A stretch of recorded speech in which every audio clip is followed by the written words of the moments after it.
Yo, what's up? It's time to get your chopsticks. It's sports sushi time. See, y'all ain't heard this in a long time, but we bringing it back. Bringing it back with my dogs. It is Wednesday night up in this thing. Welcome to Sports Sushi. How y'all doing, man? What's going on with you? Welcome to the sushi. We back to the sushi. We back with the sushi. Remix with the sushi. Hey, we in this bitch. Just so happy to be back, you know what I'm saying, with the Leon lights and the motherfucking rolls and all this shit. I love it. Now, the Hesley's not gone, so, you know, we own that too. So we just, you know, mixing and matching tonight, you know, we're just kicking it old school back in the day. So, but we got a lot of stuff to talk about. We're going to talk about some NFL. We got some, you know, some NBA talk we can get into. I mean, there's so much stuff. I mean, Sports Sushi is just the perfect name to talk about all kinds of sports. We might even talk some pop culture tonight. I mean, who knows, man? Who knows? Who freaking knows? But Kodak was high as fuck. Sorry. Kodak was lit. Kodak was lit. But you know what?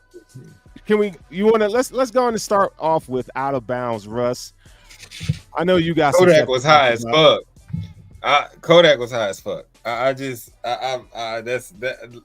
popped into my head. That's just what I've been looking at all day. And that was a real drug addict we saw right there. So I hope he gets well. But that was entertaining. He was actually, when he was listening to Cha-Cha, when he was listening to Cha-Cha Slide and he was gone off that perk, and he was actually hitting that up. I was like, oh shit, but nah, it's nothing to laugh at, but it's something to laugh at the same time. He was dancing like somebody granddaddy. But no, I mean, you know, we could jump into the sports. I'm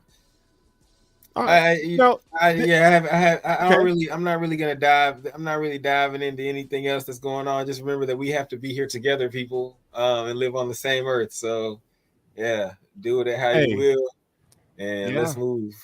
Yesterday was a day. Let's just say that. Whatever side you're on, it was a day.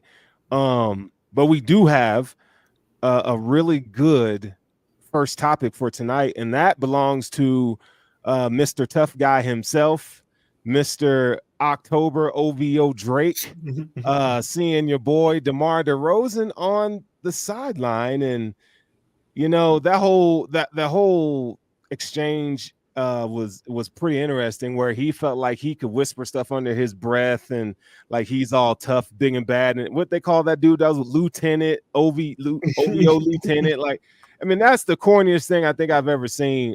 And DeMar DeRozan's just like oblivious. He don't care what Drake talks about. He cares. And he cares, but he ain't gonna show it. It's not. He did, because tell him it's a long way up. And I'm not gonna lie, because it hurts. Because he know it hurts. Them getting that championship year after 11, it stings. It stings, and they pull on them heartstrings. But I don't know. I was kind of just like, Bo, that shit's stupid. I'm not gonna lie to you. Like, Bo, like, I get why he's angry. Like, you know what I'm saying? I get why Drake's angry. I get why you gotta have like your say so back. But the whole thing is kind of like y'all beefing over something another nigga said. Like focus. That shit gay. Yeah. I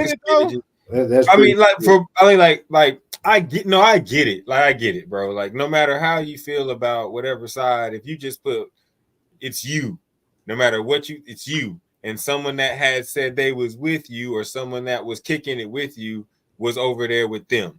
Like, no matter who you are, no matter what situation, you're gonna feel some type of way. But the whole way to like make it a big deal and make it, man, that's a basketball player and a fucking rapper. Can we move on to something else? Like, I mean, yeah, but the thing is, not like us, but I'm just saying, what we going through. No, like, but like Dirk in jail, shit, Jeffrey free. There's many other things, right? But there's for me, and maybe maybe you could check me on this, because I just don't like Drake. How he handled that situation at the game was pretty weak, bro. Yeah, I'm gonna say it was. And even looking at it just from like a pure sports like perspective, like, you know, you are an ambassador of that organization, man, and you know, to sit there and lit like something else that doesn't have anything to do with basketball. Come on, guys. Let's remove the light skinned nigga from Toronto from this. If you was you just yourself as a man, and you had a problem with a nigga, and you happen to have lower seats at a motherfucking game, and he happened to be playing in that game, and you didn't like that nigga for whatever reason. That's why I said take out whatever they're like. Well, no, I'm talking about as far as the quote of he was like, I'll go up there and take the banners down.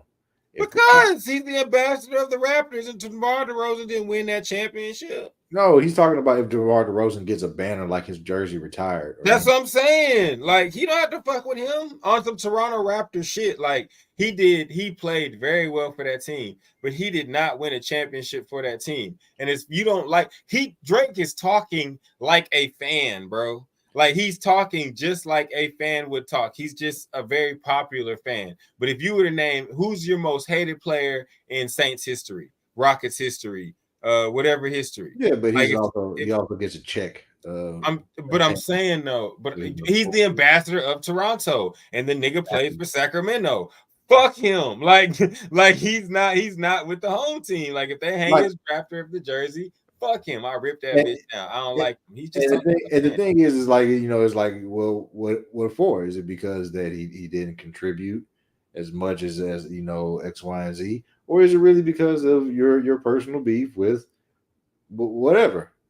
It's not. Oh. Well, it's not. Well, it's not the personal beef with whatever. whatever. I beg to differ. No. Listen to my whole statement. It's not just that. It's the actions that you take. If I'm beefing with somebody and you are publicly partying with them, it's fuck you, my nigga. Like, I don't have to show you no kind of love. You just showed me that you ain't got no love for me. So there's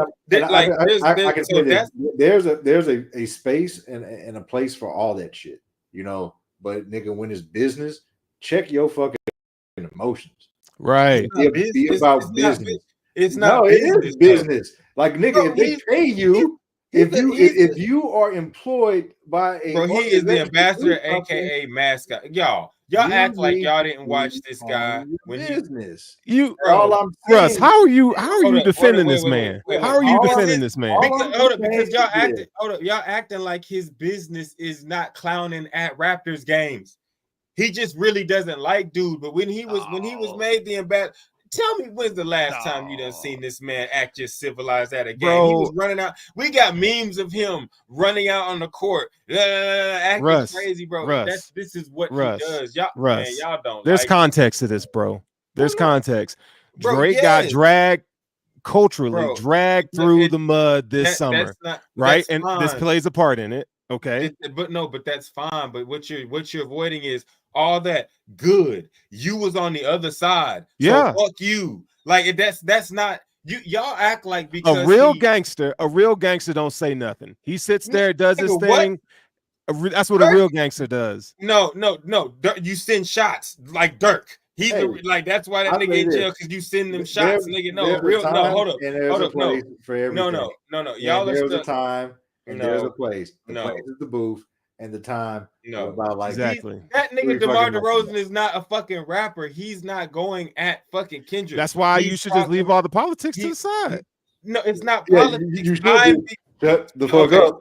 So if you watch the game, if you beefing with somebody and you see somebody that said that was with you, they were in Toronto and he was with the team and they was working together. This is known. So a nigga working with you, saying he cool with you, and then you beefing with somebody. I know he's from Compton. He's riding with his side. This has nothing to do with him doing right or wrong. This is just the optics of the situation. If that nigga is on the opposite side, he's on the opposite side, which means he is the opposition, which means he's ops, nigga. It doesn't matter what side I'm on or what I'm looking at it from that nigga's perspective. So it doesn't fucking matter. If I'm the ambassador, I own this city. So if I'm sitting front row and I don't like you and I have the ability to say fuck you at a game and call you a pussy, I'm gonna do it under my breath, over my breath. It doesn't matter. Niggas can be mad about it. Let me ask you a question then. He doesn't own that. Would you move like that?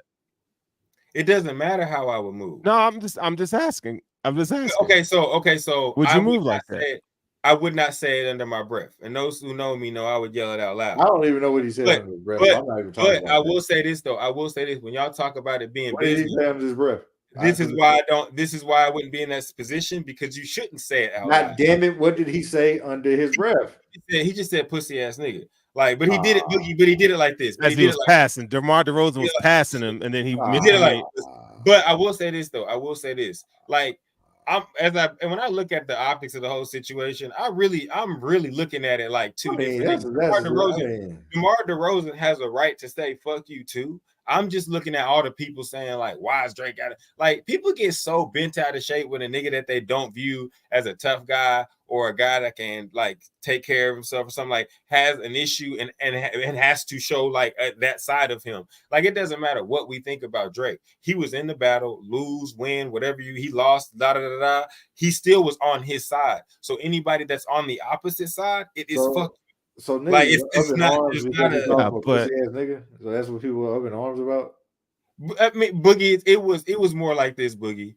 You've been a fan at a game. You've been a fan at a game and you've been watching the game and you've seen a player walk by and you've been like, man, worse than that. Like no, but it was like that, but it's Drake, so it's magnified. So they zoom in. I'm talking about the banners and shit like that. That's the shit that I'm talking about. But they zoomed in on that because him and Chubbs is at the game and they looking and the banner shit. Yeah, I mean, shit. He talking, bro. If you told Lieutenant Chubbs, that's his name. If you told anybody like, oh, Boston, if you told anybody from Boston, if you tell anybody from Boston, like, yeah, we gonna raise a Kyrie banner or we gonna raise a banner of a player they don't like. If you tell me if as a Dallas fan, we gonna raise a Steve Nash banner, I'm crawling up there ripping that bitch down. Like, no, nigga, you went to the Suns and had fun. Fuck you. We Dirk, nigga, 4-1. 4-1. That's 4-1, 3-1. We rocking with Tough Juice, even though he was hurt. But we're not like it's like that's fan talk. It's just that he's who he is. He's hated like he is. And so that kind of outrage comes. And people hate the fact that he would do anything that would be other than speak to a bitch. And I think what it is that it is more so of the the whole Kendrick bullshit and all the other stuff that people are juicing this, but people don't like that nigga. I'm gonna say this. I mean, I'll be honest. I don't like really and truly like all these. I'm gonna have an old man moment here. I DJ and all this stuff, but I really don't too much care for any of these new acts or even current acts. There's maybe a handful of people that I like, but if you really go into my playlist and shit like that, you'll just find 70s rock and shit like that. That's the shit that I'd be listening to. Yeah. But as far as like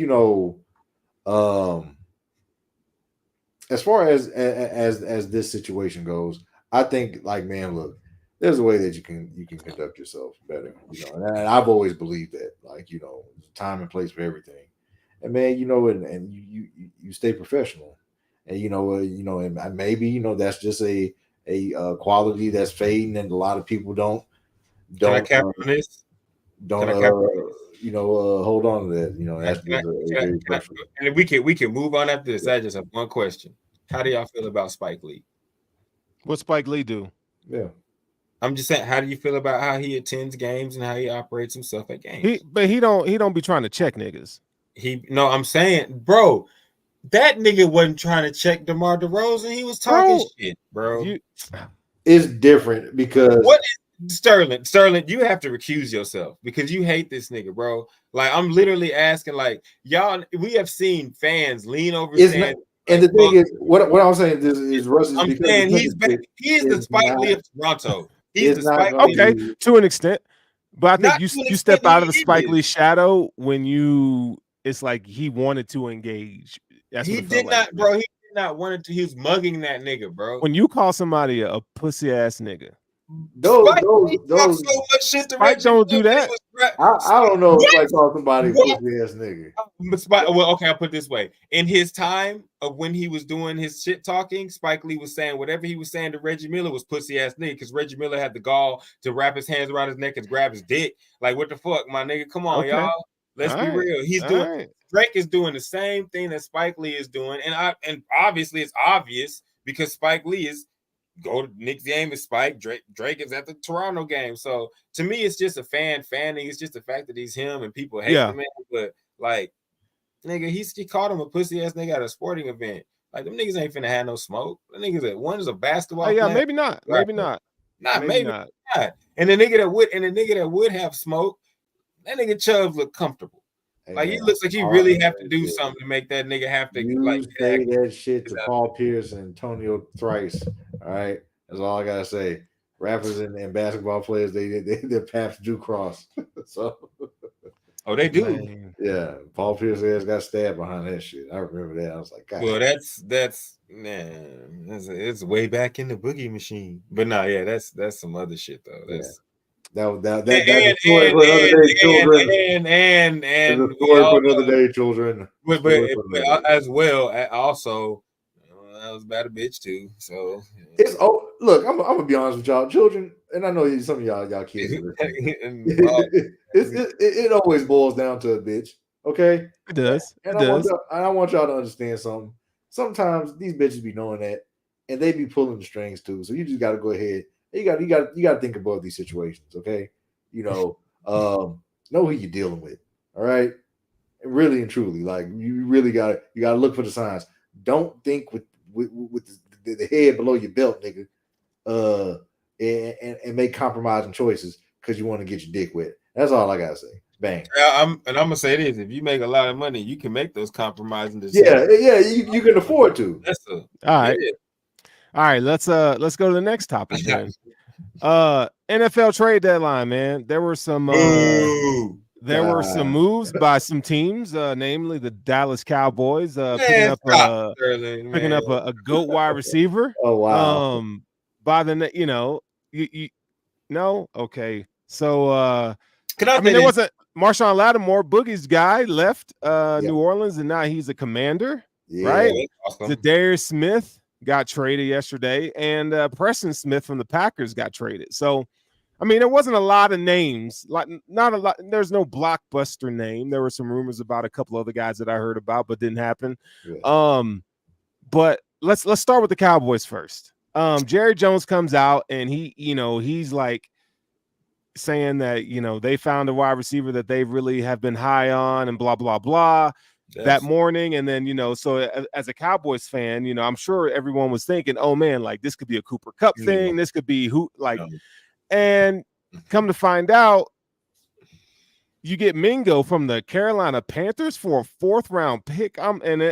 So not only do you get a wide receiver who is not, we don't know what his potential is, but you give up a 4th round pick to do so, whereas like guys like Amari Cooper were traded for a 5th, DeAndre Hopkins for a 5th round pick a couple of times.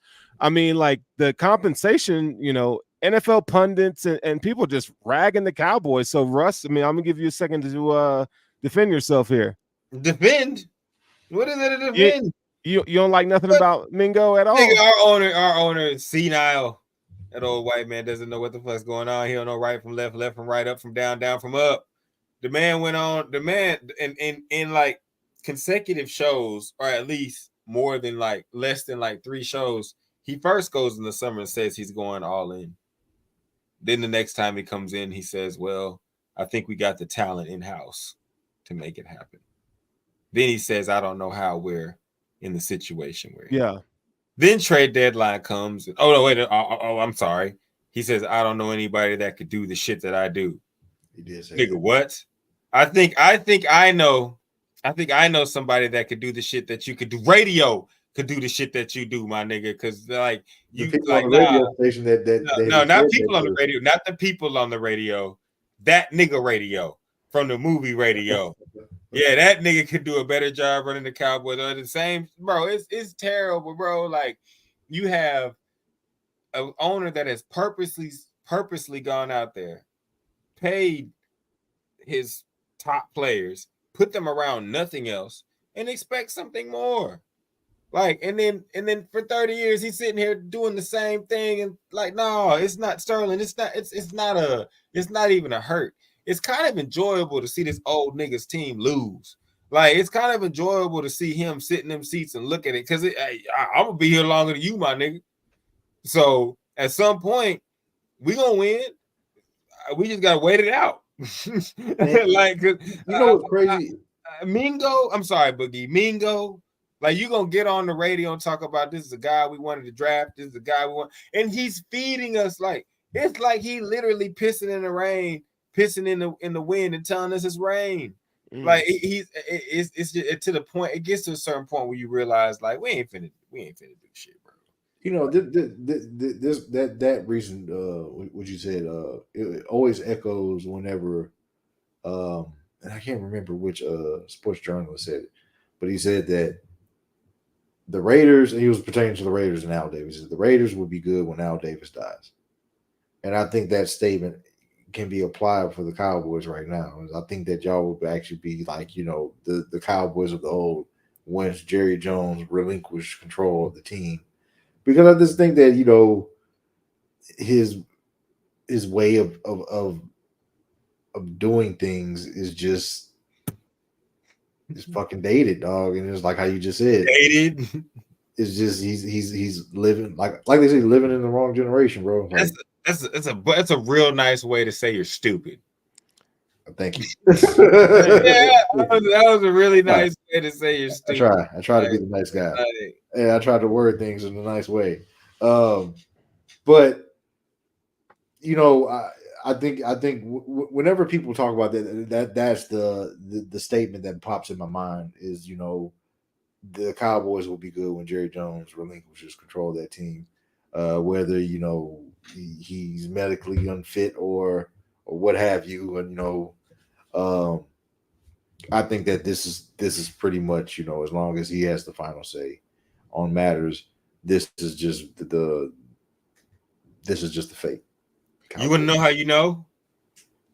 30 years. That's how it's everybody knows except for Jerry. 30 years. Everybody knows that for Jerry. That's why everybody's like, it's the same thing. And he's like, no, it's not. And we're like, my nigga, we have 30 years of evidence. Did you not live? Did you not? What were you doing? Like, it's like Jerry wipes his mind every offseason. Bro, he's stuck in like, and he gets to the offseason, they lose, and he just wipes his mind. Let's start all over, reboot. Yeah, we ready to go. We moving, we good. Reboot the system. You know, you don't know what just happened. You don't even have the same team. You have a worse team than last year. Yeah. They got older. So Cowboy fans, don't waste your time being mad at these motherfuckers, man. Just live your life and do something else, because at some point something's gonna change. No matter what happens, you know, long road home. Yeah, no, fires himself. You just gotta wait it out. You guys are in turmoil this year. And you know what's funny? There are some people out there by the names of Jay Tuck who came on here and told us how great Dak Prescott was and he's better than Josh Allen. And I mean, I will say this. I'm just telling you, he's not, and we knew that. But I will say we gotta try to get Tuck back on. Yeah, because he is with me in the Fire Jerry movement, and he is also with me in saying this. And he's more of a Dak guy than me, but I'm gonna sit here and say, like, I can't blame Dak with this, bro. I can. He there's some blame that needs to go his way. There's some blame. Okay, all right. So I'll say this. When the game tips off and the games are played, yes, there's blame to go around. But when I looked at this team, I was like, you asking this nigga to drive a Honda versus Ferraris. You make it sound like he's desolate of weapons. Now, they don't have a running game, so that's I give you that. I'll give you that. We have CD Lamb, and then what? You got a decent tight end. You got a good offensive line. Come on. No. The offensive line ain't good no more? On paper. Nigga, the offensive line ain't been good for 6 years. They still live that, bro. I swear to God, they've been trying to pump our offensive line up like it's the same group of 5 that was. No, it's not. It's not. But it's not like it's a bottom third unit in the league, bro. It's not that bad, bro. They ain't good. Okay, like, they're not good. So what's wrong with that then? What's wrong with that? Because, bro, okay, so all right, and I said this to somebody the other day. There are two types of A+ quarterbacks, if you will. 2 types of quarterbacks that you pay. You have one quarterback that can take you over the top no matter who the fuck is on the roster, Patrick Mahomes. Then you have another type of A quarterback, Jared Goff. We surround you with so many cold motherfuckers you can't fuck up. And we've seen guys that when you put in that situation, they still fuck up. But certain guys, Jared Goff, Baker Mayfield, Joe Flacco, when he was on his shit, you surround them with very good talent. Mm-hmm. They produce. Like Dak is one of those. You have to give him all the talent on offense and then watch him produce. The Cowboys, they ain't do that. They did it. They have done it. They have done it in the past, but they ain't do that shit this year. Okay, they haven't done it this year. And then when you watch him play, you look at Sterling. You watch all 22. These niggas ain't open. These niggas ain't open. But I've seen quarterbacks do more with less. And that's my point. But they're the quarterbacks in that next tier of. But according to some, Dak is in that tier. Is he not? That's my whole point. Is that look? Here's the deal. I do place the leadership, the lack of leadership on that team, and the morale of that locker room. I think he takes a piece of that. Okay. I think Jerry takes a piece of that. Micah Parsons and his lack of playing, injuries, podcasting, attention. He needs to take ownership in that. Trayvon Diggs and the whole media thing. And I mean, we've been talking about this for 2 years, Russ. 2 years about the Cowboys in that locker room. They are whose head is going to roll, and it's we can't say there's too many excuses from Dallas right now. It's too many. No. I'm saying your question was whose head is going to roll, and I ask you this: what man has ever cut off his own head?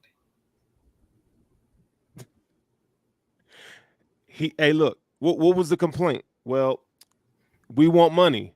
Well, I paid you money. Where's the production? It's not Boogie. Am I where? I mean. No. Where we at on the? Hold on. Let Boog. Where we at? Where we at, Boogie? I mean, is this crazy talk or what? No, it's not. It's pretty much on point. Like, look, we know that Dak. And we've said this, and I've said this, on the show before. I personally feel that Dak is, a fringe 10 quarterback. I've said this years ago. But there is a lot of shit going on in that locker room that needs to die for this team to kind of move forward. He's saying it without saying it, Sterling. I'm sorry, but it's my nice way of putting it, man. I'm sorry, dog. What do you want from me? Sterling. No, but Sterling, I feel the people that it's a sport. Mm-hmm. So you've got to grade the players, but we know when there's a problem in any business, art, anything. If there is a problem, you search for the quote unquote virus, right? The consistency. What here is causing the problem every time? Is it Jerry? Yes, but I didn't say that Jerry needs to die. No. But no. So here's the conundrum, though. So you found the virus, right? What if it's a mirror? What do you do then? Like Jerry knows it's him. We know it's him. But what if the conductor of the orchestra is the problem of the orchestra? But he doesn't want to stop conducting. What do you do? Let me ask you a question then. What do you do? What's the solution? This is because he's not leaving. Bro, Sterling, this is the question of all questions because he's gotten top 5 players. He's gotten he's got a scouting staff that does. This is 30 years. You got a scouting. He's done everything in his power to try to supplant himself as the problem. He realized he was the leak. He's tried to fix himself in every way without removing himself. He's done everything except saying, you know what? I need to fucking back away because it must be me. 30 years? You got 30 years, and it's the same 2 type of teams. It's either a team that gets 11, 12 wins and loses in an unrespectable fashion and chokes, except for the Dez team because Dez did catch it, and we found that out. So, that's we'll let Rome on them float in this little cloud. But even that team didn't make it. Then you have Dak and Zeke at his prime when Zeke was killing. That don't work. Then you get this next regime where you had Deke, Zach, and Amari Cooper. That didn't work. Now you got this next regime where you got CeeDee Lamb, Dak, and now you're not putting running backs back there. It's the same guy, but it's kind of like, what do you do when you find out that you got to kill yourself to let the tribe live? Like he doesn't like he's not going to do it. I don't know, Russ. I see what you're saying. I think though the fact that you guys have gotten talent in your locker room partly because of him. Like I mean, yes, he is the GM too, but we can't put all the responsibility on him. Like Mike McCarthy needs some responsibility. He needs to take some of that. And Dak needs to take some of that. So it's like what we're seeing, and the season's not over, dog. You know, but you guys don't look the same. Like I came in thinking the Cowboys are going to be a wagon this year, and it's just not. Yeah. If you were a GM, a competent GM, would Mike McCarthy still be your coach? Nah, but Jerry's seen. But I'm saying, hold up, wait. So back in the gap, if you were a competent GM, would Jason Garrett have been your coach? For how many years was Jason Garrett there? 10 years? 8 years? 10 years. That's too long. That's too long. But so my thing is, and we're gonna talk about Dennis Allen at this next point too. But it's the same, man. Shouts out to him, man. Sorry. But like, no, it's the same thing, like over and over and over again. Mm-hmm. And people want to like it's because he owns the team. Like what you're doing is not like a lot. It's not working. You're looking at it as a real problem solver. Okay, that's the problem. We can't move that boulder from the mountain. We can't move the boulder from the mountain. So how can we fix this problem without moving the boulder? Let me ask you one final question, Russ. Let me ask you one final question on this. But can I say? Oh, go ahead. But make it quick. Real. You can't move the boulder from the mountain. At some point, after 30 years, we got to put some dynamite in the boulder and move the fucking boulder. Like it's not working. Like we tried everything except for moving the boulder that everybody said we can't move, and at some point that's got to take care of itself, and it looks like we're just gonna have to let Earth and Mother Nature do its thing. Okay, let me ask you one last point, and we'll after this point we'll go on to Dennis Allen. But before the season began, there were a few contracts that were outstanding that we NFL fans, Cowboy fans were kind of wondering, would they be re-upped? And that would be, Michael Parsons still not a current contract. He's still on a rookie deal. Dak got his money. CD got his money. And I think the three of us talked like, one of them's going to have to go. One of them's got to go. Do you feel it was the right move to pay Dak and to pay CD and not pay Micah? I think the timing was wrong, because if you look into how he did it, he could have saved himself some money by doing it earlier. And if he does it earlier, he saves himself some money, then he can kind of finagle his way into getting Micah. Because of the way our team operates, Micah's not going anywhere. He gonna pay somebody, we're gonna suck again. Like he gonna pay him, we're not gonna be good again. Like, because Jerry's mindset is, y'all think I can't pay these niggas? Watch me pay these niggas. So that's his mind. Like that's really his mindset. So like, and he does it, but like if you look into the details of it, you do see that, oh man, you could have paid Dak months earlier and saved some money. You could have paid CD earlier and saved some money, maybe around $20 million that you can play with. That gives you, you didn't go get Derrick Henry. Like, it's just you let a guy go that is now probably going to help Josh Allen lead the Bills to a AFC Championship or a Super Bowl, and Amari Cooper. And you're over here in Dallas, and everybody's like, you don't have enough weapons. You let him go because he didn't get a COVID shot, my nigga. Like, you let him go, bro. Like 4 years later, it looks stupid as fuck. You had Amari Cooper, you had CeeDee Lamb, who's a top 5 receiver. I don't really get mad at the Tony Pollard. I get mad at the fact you don't need to pay a running back like that. No, I get mad at the fact you didn't draft that boy that the Jets got, Allen. Yeah, you didn't draft somebody that was Vincent, with a pulse. Somebody you could draft a running back, so I wasn't like mad about that. But I am like, when you look at the track record, it's the same thing over and over. And I'm not all right. I'm gonna sit there and point at the players and be like, y'all gotta play better. We've been saying that shit. How much better can the motherfucker play? Like, before we look and say it's just us, the Browns, it's you, us, it's you, Carolina, it's you. Like, it's a situation we're going to be monitoring moving forward, but I do think there has to be a casualty of those three players that we mentioned. One of them's got to go this offseason. It's just the locker room's too tumultuous, but we'll keep an eye on it. All right, Boogie.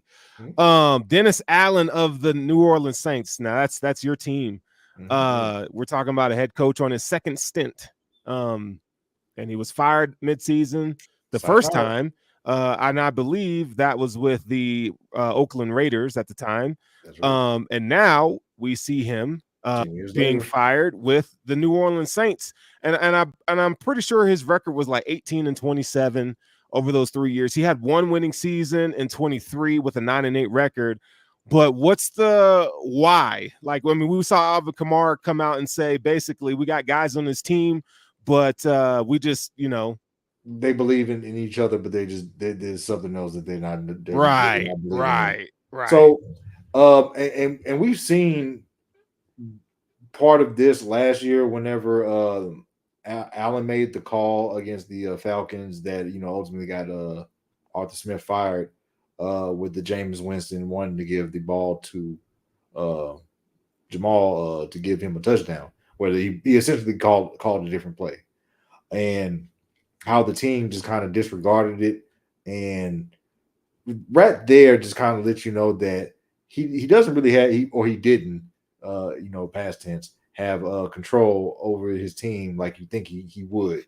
So moving forward, the present day, you start hearing, and I'm gonna be honest, it wasn't just Kamara. Like we've heard Cam Jordan kind of say things around this same subject that if he's the guy, then we're stuck with him.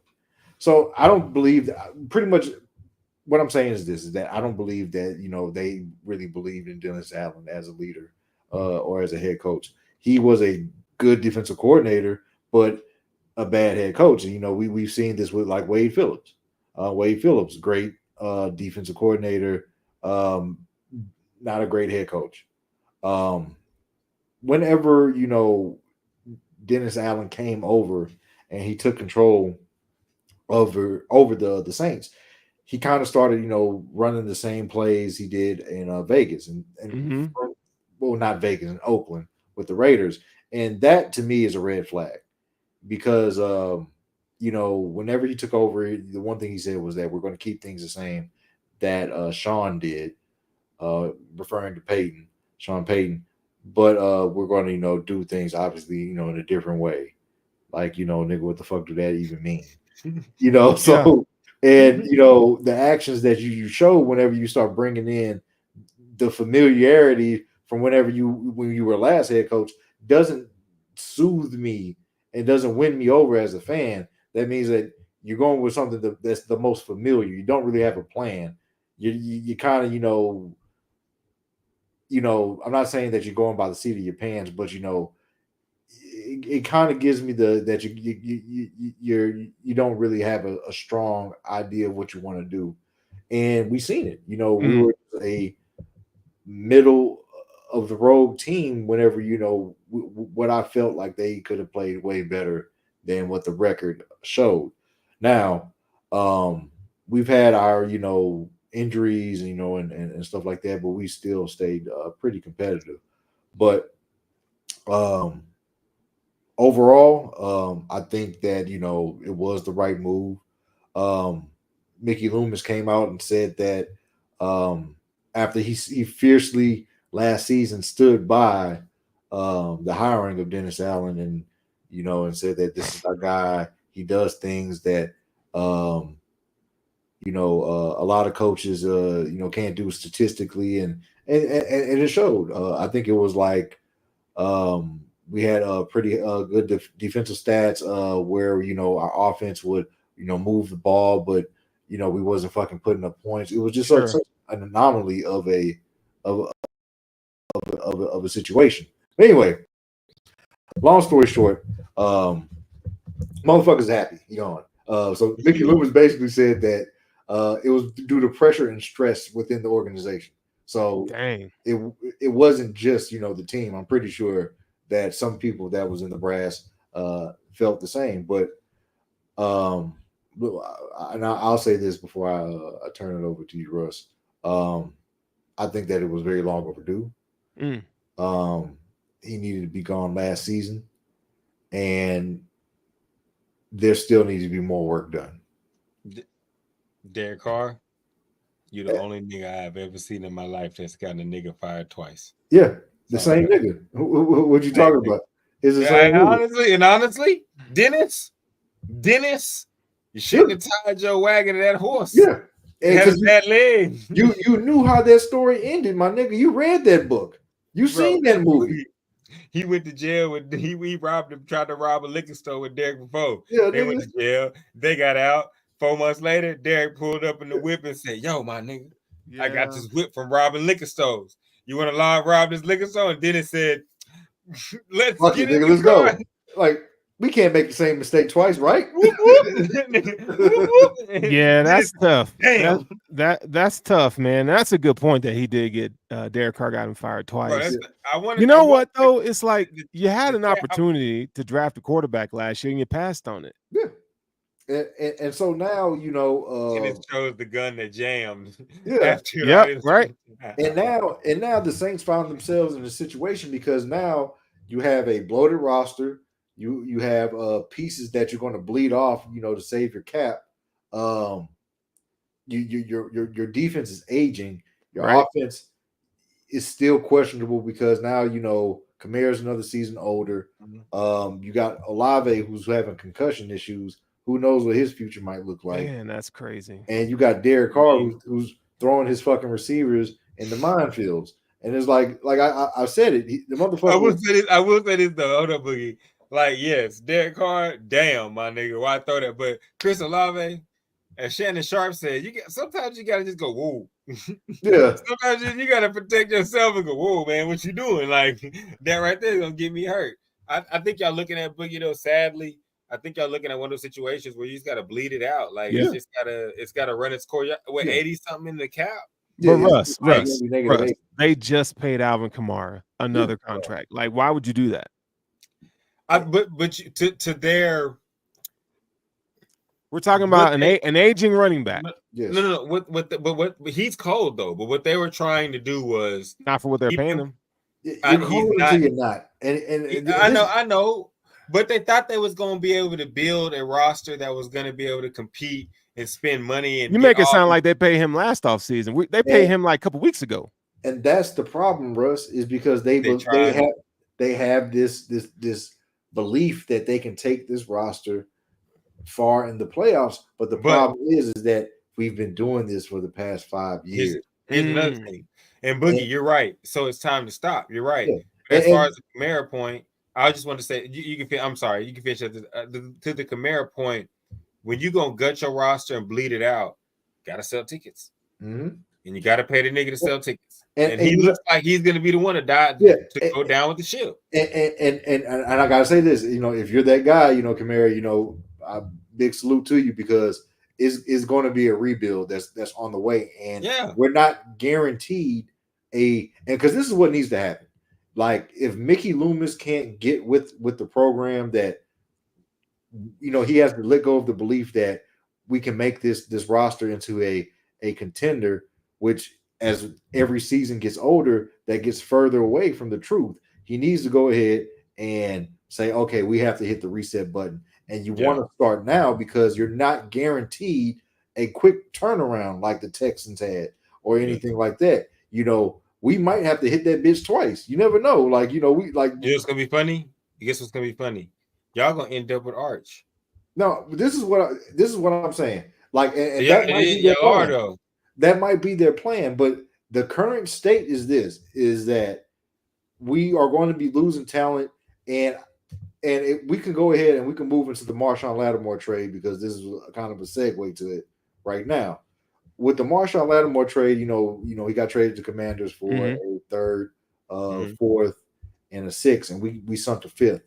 We have to have something to bring in a head coach here. Something has to look good in coming here. We have to be, we like a baby mama in the club, you know, with like two kids, you know, and you know, time is running out. You know, we try. No, I was like, you're right, but I think I got 1 or 2 years because you got to bleed it out. A coach ain't going to come there right now. Like nobody in their right mind, unless you just need a job, is going to go to that place that's that far in cap and can't get no players. And you just got to draft what you draft. You have to make sure, first of all, you have to make sure what you draft is going to be good. And one thing I'll say is this: with Mickey Loomis and that office up there, they do find talent late in the draft. That's one thing that doesn't bother me about this. Just if it has to be okay, we're going to restart. Yeah, they're not, and that's the problem. Is like we've been hitting the delay button, the defer button, and we're just getting into debt, even deeper debt every season. So it's like we gotta. I think they realize it now because getting rid of someone like Marshawn Lynch, Marshawn Lattimore, getting rid of someone like him, I think that lets you know that they realize now, like, okay, we've got to get rid of every asset that we have. Like this is a situation where it ain't no fire. It's gonna be a fucking fire sale. Like like when the off season comes, like Cam Jordan, everybody like they gotta blow it up now for real. They're gonna blow it up. They're going to spend the season with a coach that's not probably their main choice. He might be. With the Texans, they with David Culley. Yeah, and you're going to get a guy. You're going to put him in there. Y'all going to go out there. Y'all just going to play another season. Then when y'all play another season, you're going to go out there and then y'all going to hopefully be able to draft a quarterback and start. But y'all got to get that $80 million taken care of because they kicked the can down the road and now the can's here and it's big than a motherfucker. There's a big ass can. So. Trash can, and you got to pay that can to get it out the way. So, I think at the end of the day, man, you got to pay the piper, and the piper's here, brother. So, but overall, let's talk with the Lattimore trade. I personally think that just puts the Commanders very far ahead in the NFC East. I got them with this trade over the Eagles. I know that I think it's either the Commanders up by a game on the division, or it might be the same. But I got the Commanders taking this one. It's a good it's a good thing to see that a different plan of action from the Commanders, seeing that they're seeing that they have a window with their young quarterback. And they're starting to equip him for a playoff push. It's just like, okay, this is a different organization now. Let's see what they ran. A bunch of Cowboys assistants. I mean, it's a big time move just to get Marshawn. Like he's a good corner. Yeah. And the Commanders, they got a pretty. Their defense is middle of the road. It's good-ish, right? They're not like they still lack a pass rusher, but they can figure that out in the draft. But for them to have a young quarterback and they're kind of figuring out on offense and going out and get somebody like that can kind of take one side of the field away at times. I think it's a huge move, man. I think it's a huge move. You gotta love it if you're a Commanders fan. It just confusion when I think about the Saints. They're always in cap hell. You paid Alvin Kamara again, and he's old. I mean, it's just puzzling to see, a situation. Okay, if you're going to trade somebody, I would think, okay, you trade Kamara, you keep Lattimore. He's a younger player with more upside in his career. Just doesn't make sense. Now, I do think, though, in the grand scheme of things, you should have got rid of Carl Granderson. What the hell why did they bring over Chase Young? There was no plan for him on defense. You got a couple young pieces on the defensive line with Brian Breesy, but it's bust for Arch, right? Suck for Arch. But I think that's what Boogie's talking about. The Chase Young was we plug him in real quick, and he's a good player, and we can make him work, and he can make our defense better. And we got an offense, we got this, got it. So I think it was just an unwillingness to accept the fact that we need to rebuild. We need to start over. And what you start seeing is more desperate moves, because if you're running away from the plan to rebuild, the moves that you're going to make are going to be very desperate. And I think that how Russ said, they seen a chance to bring in a good player, we're stretched for cap be damned. We're going to find a way to make it happen. And, by them bringing in Kool-Aid and Alontae Taylor playing as decent as he's been, and, Debo stepping up, I think they felt more comfortable with parting with Lattimore. I wouldn't have done it, but, the beginning of the season, the fan base was kind of protesting and saying that, well, what's going to happen with Lattimore? Are you guys going to trade him? And they told, that he will be there for at least, this season. And as you can see, it's a business, Yeah. It's a business, bro. Like, but they had to let No, you're right. But they got to a point where they met the wall. Like, yeah, we're gonna do like, it.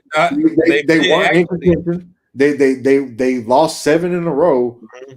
Shit changes. Like, now the situation changes. Like, now what do you do?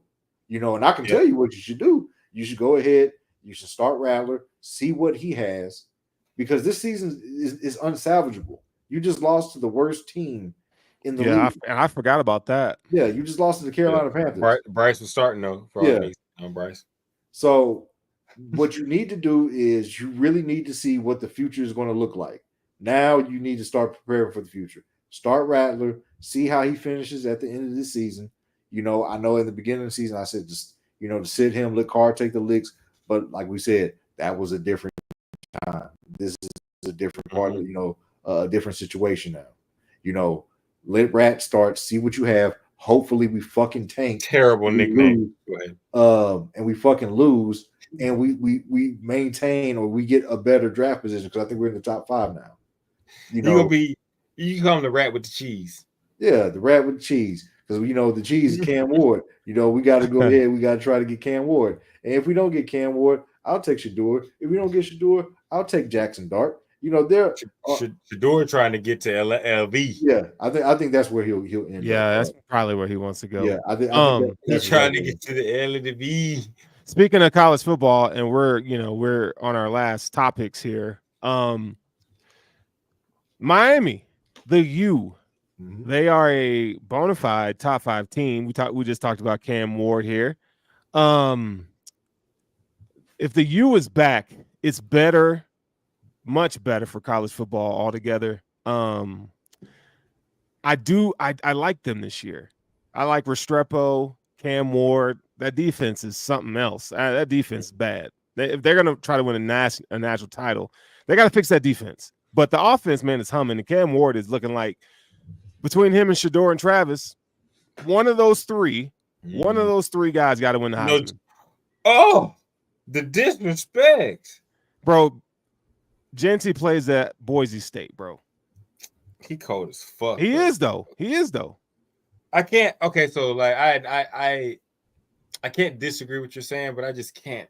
I can't hate on him because he's had his opportunity. If he wanted to, he could play at any other school he wanted to. No, let's keep it. But let's keep it to the U right now, though, because we know about Genty. We've talked about Genty. He's cold as hell. Like the U is it. They doing their thing but it's the ACC. Yeah, and I'm gonna say this too. It's not a situation, and y'all know me, I'm the college football crackhead. It's not a situation where you normally have in college football. This is a brand new year with the playoffs, so they're cold as hell. But can they make it through 4 games? Like, I think it's 3 games. 3 games? Like, it's one of those things where I look at them and I think they have the quarterback. Their team is really nice. But when the push comes to shove, can they make it through the 3 games? Will they be able to tote it? Like, I mean, because I've seen them play, and y'all have seen them play. They've been in rocky situations that they should not be in. And when I look at teams like that, I'm like, if y'all run up against, hell, a team I hate, Texas, like, what? Y'all ain't going to be able to get down against a team. Miami can't get down against a team. Like, that's a good point. You can't get, even a team, if Miami played Alabama, and they let Jalen Milroe, like, go off like that. And it's not, and Dale Ghost, it's not about, like, me hating on Miami. I'm saying, y'all have a tendency to do this. Like, y'all have a tendency to let teams play with y'all. And if you let teams play with y'all and they're these types of teams, you will get beat. Because I'm not going to lie, y'all have played teams where you escape. They ain't got guys screaming off the edge like a Texas is going to have, like So let me ask you a Oregon is question going to then. have. Who was Miami's best opponent this year? Dare we say Louisville? Probably their best game.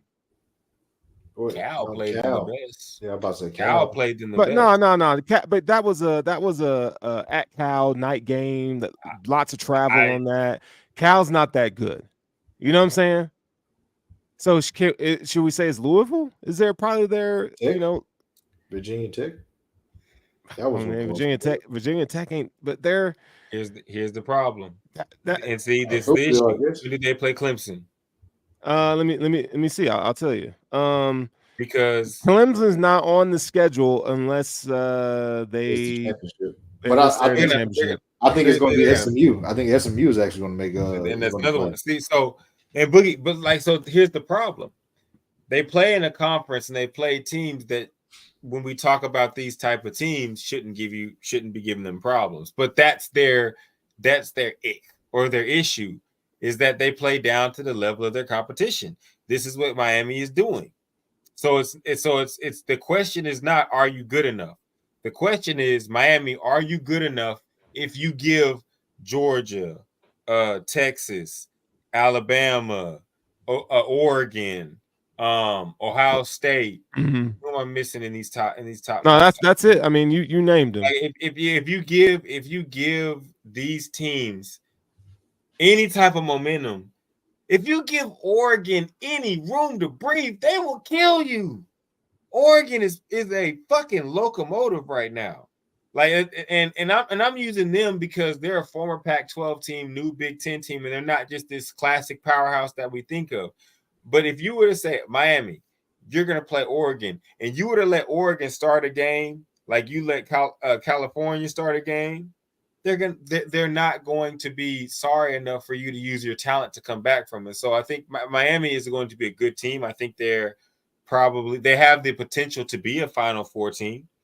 But I think they can do it. I think they can do it. No, they're their team that if they can't, they have the talent to win a national championship because they have a top 3 quarterback in the nation.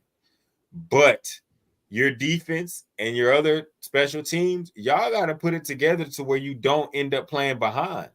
Like if you end up playing behind, this is a classic team that gets to like the round before the quarterfinals or the semifinals and gets down by 14, and everybody's like, "What the fuck happened? Like, why can't they come back? Because their talent's not so immensely over the other team." Russ, now I think the two of you might agree with this. On paper, like what we're talking about on paper, the defense is a concern, and Russ, like you made some really good points there. There is a factor about this Miami team that I go, I think it's kind of special. Number one, you got a quarterback who, in 9 games, eight of 9 games, he's had over 300 yards passing, and it's not just to the same guy. It's they got Restrepo, George, Horton. I mean, they got guys that he can distribute the ball to, so that bodes well because Russ, when you get into the Final Four moments or in the group of 12, you're gonna have to have guys step up. Now you can in college football. We've seen teams with the magic factor get into these games where it's just scoring and scoring and scoring. Mm. So I do like. There's part of me that like they can do this, but Russ, to y'all's point, they gotta figure out what it is on defense because these teams that they're playing in the ACC, let's be real, they're not great. It's not like they're in the SEC or the Big Ten where they're playing tough, stiffer competition. Mm-hmm. They're gonna have to. These next 3 games is gonna tell you. I think it's gonna speak a lot into. And these games aren't very good. You got at Georgia Tech, they're okay. Wake Forest and at Syracuse, right? So you got to come out here. Not only do you have to win, but you got to put points up on these dudes and come out with some big victories. So, what are y'all's thoughts on that? My bad. Go ahead, Boogie. So this is my thoughts about the whole Miami thing. I think in the beginning I had them picked as my dark horse for the college football playoffs. But this is how I look at it. I'm a little bit more optimistic about this this team. Yes, they do have to, put away, the how Russ said, they got to put away the teams that can't play, down to certain teams' level. But what it shows me is that when shit goes sideways, like it goes sideways in college football, and shit's a little different in college football. They have the backbone to be very resilient. I need to respond to that. My bad. Go ahead whenever you finish, Boogie. Okay, so what I'm saying is that they have shown that they are resilient. They can, weather the storm, so to speak, whenever they're in tough situations. So I look at it with a little bit more optimistic, not necessarily that, they, got in trouble and, they barely escaped how, a lot of the people like to, like to look at it. I think this because at the end of the day, they found a way to win, and they found a way to pull it out. Pause. But okay, but go ahead and respond to that. So, okay, Dale, put that back on the screen. All right. Oh, sorry. Hurricane. My bad. Hurricane. Never in your life shall you ever. Now, like I can do this now, Boogie. Thank you. Welcome us to the family. Never in your life shall you compare an SEC team to an you guys are playing games and you beat South Florida. You put it 50 on them, 62 on Ball State. You beat Virginia Tech by 4. Texas lost to Georgia in one of the craziest games we've ever seen. And Georgia has NFL players that we know is coming. Y'all have a quarterback that has ignited your team. And y'all are literally, and I know y'all like, oh, what's the Oklahoma fan? Y'all are the Oklahoma of the past. Y'all are the team in the conference that gets a bid. You're cold as fuck. Let me say this. You're cold as fuck. But you don't look like them, bro. Like y'all, like Texas, Georgia, y'all might stand a chance against Alabama because Alabama be fucking up. So, but I'll say teams like Texas, teams like Georgia, teams like who am I missing, guys? Big Ten, Oregon, Ohio State, Ohio State too, because the talent level is so high. The talent level is crazy. Like I really believe this, and Dale, you can hate me for it. Y'all run up against Indiana, there's gonna be problems. Okay, now y'all thought I don't know about that. No, I don't know about that, bro. And look, Sterling. This will be the first weekend that they get to show it. Michigan gotta beat Michigan. Oh, Michigan ain't they're gonna beat Michigan. Michigan's no good this year. No, but I'm saying, well, here's what I'm saying. In college football, the teams that win the national title, the teams that get it done, don't play with their food. Indiana does not play with their motherfucking food, and they play in a lesser conference. Like, what did he say? The DBs what? So he's saying it's the DBs. It doesn't matter what the DBs do, Dale.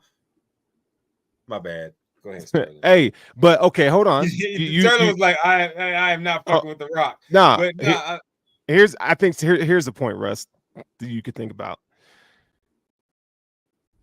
We did see a team named TCU kind of resemble the same path. Very high octane offense, defense, very inconsistent, make a run. That's that magic factor, right? Conference Big 12, but again, the Big 12 is not no, but that's my we're agreeing. Right. We're agreeing right. Because I'm an Oklahoma fan, and what was Oklahoma for all them years? High octane offense. We're coming out of a weaker conference. We are cold. And here's the point I'm making in that. Now we saw them, they beat Michigan in the semi, but they went to the national title and got exposed because of that defense. You can't expect to come in and score 50 points a game against some of these bigger teams. You have to find different ways to win. And so, yeah, I am. If you ask me, like, pick my dark horse favorite to win the national title, I want Miami to do it because it's just an awesome story. And Dale's my guy. Great story. But for them to get to that next level, we got to start seeing it now because you got the final 3 games in the regular season, then you got the ACC title game. They got to start doing it now. That's all I'm going to say about that. Yeah, I think the ACC title game. My bad. My bad, y'all. I have to give Tennessee. My bad. Disrespect. That was a team I was forgetting. Tennessee is not, bro. Like, this is not Miami fans. This is not a y'all aren't dope statement. It's a we've been watching college football for fucking ever, and you fit the mold of these teams that are really dope. But when you're not going to lose to some podunk team that's like the 11th seed. Miami could beat Boise State unless Gentry just goes fucking crazy and does some shit that we ain't seen before. But if Miami has to play against y'all, like, go ahead, Boogie, you know this, they bro. can beat Georgia. Like, if Miami has to play against, go ahead. Miami can beat Georgia, and you know what I'm about to say. You're just a fan. You just because Beck is a liability. Like, bro, like come on. That's like, a good come point. on, Russ. That's a good point. You don't know whenever you walk in the field, which type of play you're going to get from that guy. And he got lucky a lot this season. Go ahead. And he got bailed out by the defense. But the thing is that sometimes they don't work in cohesion together as a team. You know, Can I ask they you a don't. question? Can I ask you a question? Yeah, I said, what's up? What SEC team in this situation do we not always say, damn, the quarterback does yada yada, but the defense bails him out? That's their MO. Yeah. That's what the SEC does. And it doesn't matter who you are when you enter it. Look at Texas. When Texas is in here, yeah, they're a Big 12 team. They're supposed to be no. Now they're an SEC team. When you watch their defensive line get active and they start playing and the defense, I think those teams and Ohio State, if the quarterback doesn't fuck it up, because I think Ohio State's a liability because Miami's got a better quarterback.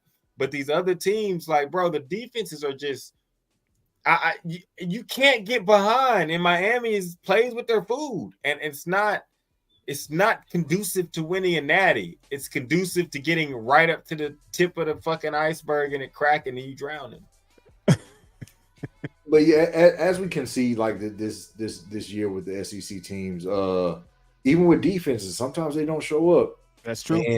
And you know, this year the SEC games have been just crazy. I think we all can agree that with that. You got A&M who was sitting on top of the rankings at one point, like fucking surprised. So the SEC is like the Wild West, man. You know, it's like you got bullets flying everywhere. Some people getting hit with strays, and it is what it is. But I love it. I love it. It gives I love it. I love it. It gives a different level of excitement. Yeah. But I do think Texas, Florida this weekend, the Alabama, LSU. So we up there. But I do think against Georgia, Miami has a puncher's chance. A lot more credit than Russ is giving them for. That's what I'm saying. I think they stand. No, I don't want to sound like I'm being like. I think that Miami can. He plays for Florida on NCAA. He doesn't really love y'all. No. You know what? God damn it. Michael Irvin on the sidelines giving back shots, poses. Y'all niggas lose. Let's rock, nigga. And on that note, this is all for Sports Sushi this week. We will be back next week with some more heat. Me, Russ, and my dog Boogie will be back next week. Y'all be good. Be safe out there, man. Don't get into politics. We all going to be fine. We going to make it. This is Sports Sushi, and we out of here. Peace.